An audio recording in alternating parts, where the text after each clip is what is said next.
If you know anybody who still to this day says elections don't have consequences, you need to show them this video, because we have to talk about the most viral story that is just tearing up every airway, highway, byway across the internet and beyond.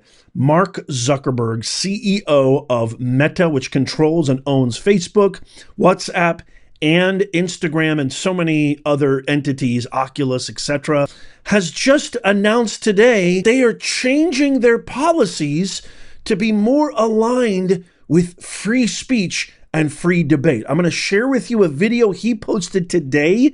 We're going to watch it together. And then I've also got a clip of an executive of Meta coming on and talking about what are the specific details of the change. So let's watch the Zuckerberg video first, which is going viral, and then we'll check that out. Come on. Hey everyone. I want to talk about something important today, because it's time to get back to our roots around free expression on Facebook and Instagram. I started building social media to give people a voice. I gave a speech at Georgetown 5 years ago about the importance of protecting free expression, and I still believe this today. But a lot has happened over the last several years. There's been widespread debate about potential harms from online content. Governments and legacy media have pushed to censor more and more. A lot of this is clearly political, but there's also a lot of legitimately bad stuff out there. Drugs, terrorism, child exploitation. These are things that we take very seriously, and I want to make sure that we handle responsibly. So we built a lot of complex systems to moderate content. But the problem with complex systems is they make mistakes. Even if they accidentally censor just 1% of posts, that's millions of people. And we've reached a point where it's just too many mistakes and too much censorship. The recent elections also feel like a cultural tipping point towards once again prioritizing speech. So we're going to get back to our roots and focus on reducing mistakes, simplifying our policies, and restoring free expression on our platforms. More specifically, here's what we're going to do. First, we're going to get rid of fact checkers and replace them with community notes similar to X, starting in the US. After Trump first got elected in 2016, the legacy media wrote nonstop about how misinformation was a threat to democracy. We tried in good faith to address those concerns without becoming the arbiters of truth. But the fact checkers have just been too politically biased and have destroyed more trust than they've created, especially in the US. So over the next couple of months, we're going to phase in a more comprehensive community notes system. Second, we're going to simplify our content policies and get rid of a bunch of restrictions on topics like immigration and gender that are just out of touch with mainstream discourse. What started as a movement to be more inclusive has increasingly been used to shut down opinions and shut out people with different ideas, and it's gone too far. So I want to make sure that people can share their beliefs and experiences on our platforms. Third, we're changing how we enforce our policies to reduce the mistakes that account for the vast majority of censorship on our platforms. We used to have filters that scanned for any policy violation. Now, we're going to focus those filters on tackling illegal and high-severity violations. And for lower severity violations, we're going to rely on someone reporting an issue before we take action. The problem is that the filters make mistakes, and they take down a lot of content that they shouldn't. So by dialing them back, we're going to dramatically reduce the amount of censorship on our platforms. We're also going to tune our content filters to require much higher confidence before taking down content.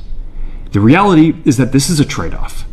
It means we're going to catch less bad stuff, but we'll also reduce the number of innocent people's posts and accounts that we accidentally take down. Fourth, we're bringing back civic content. For a while, the community asked to see less politics because it was making people stressed, so we stopped recommending these posts. But it feels like we're in a new era now, and we're starting to get feedback that people want to see this content again. So we're going to start phasing this back into Facebook, Instagram, and Threads while working to keep the communities friendly and positive. Fifth, we're going to move our trust and safety and content moderation teams out of California, and our US-based content review is going to be based in Texas. As we work to promote free expression, I think that it will help us build trust to do this work in places where there is less concern about the bias of our teams.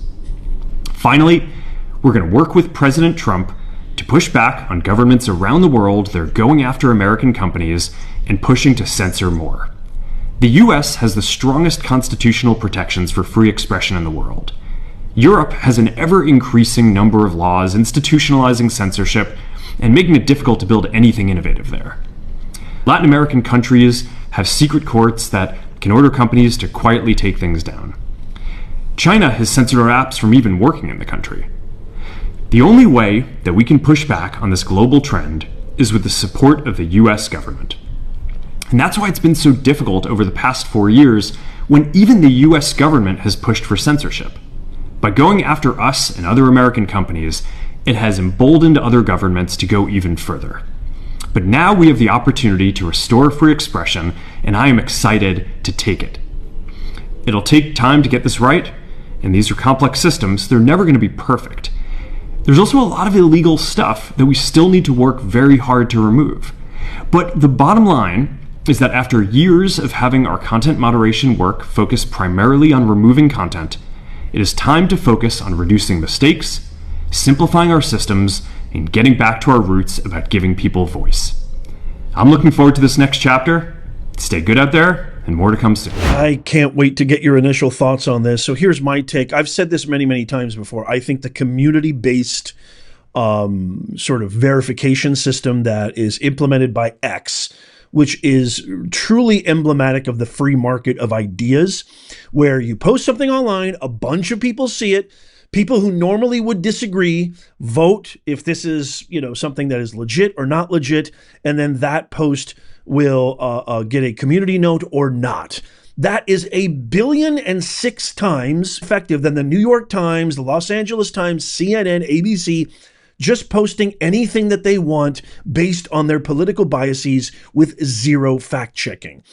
What Community Notes on X has done, by the way, follow me on X. I also have a Facebook account. So, this is I have a stake in this announcement. But it's bigger than just any content creator. It's bigger than any media organization. It's even bigger than free speech. And I'll tell you why in just a second. It's much more valid having actual real people verify something in real time. Because as we know, the propagandist media is exactly that. They're full of propaganda. They're full of bias. They lie unceasingly. But why all of a sudden now, Mark? Why all of a sudden now? Remember, this is the same guy who banned a sitting president, much like Twitter did before Elon Musk purchased it. They banned President Trump right after January 6th of 2021. So never mind the countless other, and myself included, of other media companies or content creators or independent media orgs who have been humiliated, derided, maligned, demonetized, deplatformed throughout the last 4 to 8 years. So, no matter what, I honestly, do I trust Mark Zuckerberg? Of course not. I don't think Trump does. I don't think anybody with any intelligence does. Is he doing it for self-interest? He could be, of course. There's probably 80-20 maybe. 80% self-interest, 20% I think he genuinely is impressed with Trump. I think he genuinely likes he's not that young anymore. He's in his 40s. He probably remembers a time when America was sane and not so woke. I don't think he's a big fan of woke. He could be, I don't know, but it doesn't matter. The fact that he's making this global commitment for the whole world to see, one of the biggest CEOs of the biggest company, one of the biggest companies in existence, he's making literally, it's the message that he's sending. He's sending a message that I support Trump, I support anti-woke, anti-DEI, I support meritocracy. Better now than later. That's all I'm saying. I also want you to check out this clip from Joel Kaplan, who's a chief global affairs officer at Meta, talking about the platforms that are going to end Biden-era censorship and fight with Trump for free speech. Check this out. There's also no question that there has been a change over the last 4 years. We saw a lot of societal and political pressure all in the direction of more content moderation, more censorship. And we've got a real opportunity now. We've got a new administration and a new president coming in who are big defenders of free expression. And that makes a difference. One of the things we've experienced is that when you have a U.S. president and administration that's pushing for censorship, it just makes it open season for other governments around the world that don't even have the protections of the First Amendment to really put pressure on U.S. companies. We're going to work with President Trump to push back on that kind of thing around the world. So, Joel, why now? I know you said it's a change, but did you feel restricted over the last 4 years? And this is the first time it's in your business interest to express this quest for freedom? Well, there's no question that there's an opportunity here with a new president taking office, as I said, who really believes in free expression. And that's just going to give us the space to get back to those values that Mark has talked about for a long. Mark gave a big speech 6 years ago at Georgetown about free expression, about these values. Unfortunately, there's been a lot of political and societal pressure here and around the world that have pushed away from those values. We've got a real opportunity to reset, get back to them, and really provide a space How for was free the expression. Biden administration putting pressure on you specifically? Were they calling where they didn't like a post? What did they say, take it down?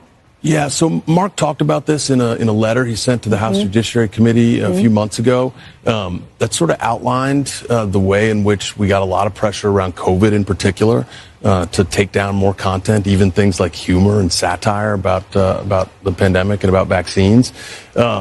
So we did experience that kind of pressure. The decisions we made ultimately were our own, but there's a real opportunity here with President Trump coming into office with his commitment to free expression for us to get back to those values and really provide space for people to have the kind of discourse and debate they want to have. When you talk about content moderation, I think a lot of people watching right now are going, well, it sounds better if they're not taking instructions from the federal government, the Joe Biden administration, saying, hey, this is wrong, take that down. So people like the idea that they're going to have a say, where you can add the community notes going forward.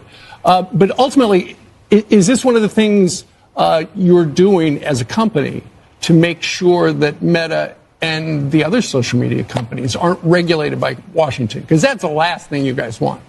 Yeah, I think when it comes to expression, especially in the United States, we got a long tradition of the First Amendment, and we think that the right thing is for individual users to have the ability to decide themselves what to say. Look, there's bad stuff that people do online, like they do in the real world, and we want to make sure we don't have that. So we're still going to be enforcing against terrorism and drug sales and child sexual exploitation, things everybody agrees have no business being on our platform. So kind of a lot of CEO talk, which CEO talk is just kind of like dead corporate language. It doesn't seem like there was really any authenticity from this guy. But again, look at this from a macro perspective. You have one of the biggest companies in the world feeling the Trump effect, embracing the Trump effect, hiring one of the staunchest, most supportive individuals in the business world of Trump in Dana White, and you're making promises to the world that you're going to be more welcoming, be more inviting to all sorts of different points of views, not just left-leaning woke points, which, to be honest, that's exactly what Facebook has been over the last 8 to 10 years. It's been completely woke, especially since Obama won. I think it's a fantastic sign that the Trump effect is here, that America is headed back towards sanity and the golden era, as Trump has said before. He had a press conference earlier today. If you missed that, we went live. We covered the entire press conference. It was phenomenal. He destroyed a couple of reporters in his brilliant fashion that he does. Make sure you check that out. But again, this is, of course, self-interest. Every business, every entity always starts with the, predilection of self-interest, self-incentivized motivations first. But elections have consequences. And this is a fantastic byproduct of the election. And we're going to start to see this more and more and more across the landscape. And he hasn't even taken oath yet. So I, for one, don't really care. Of course, I don't trust Mark, but I love where this is going. I love where this is headed. And by the way, follow me on Facebook, because we do have a Facebook page. I'll leave it in the pinned comment of this video, so you can go follow me in case you do happen to have a Facebook account.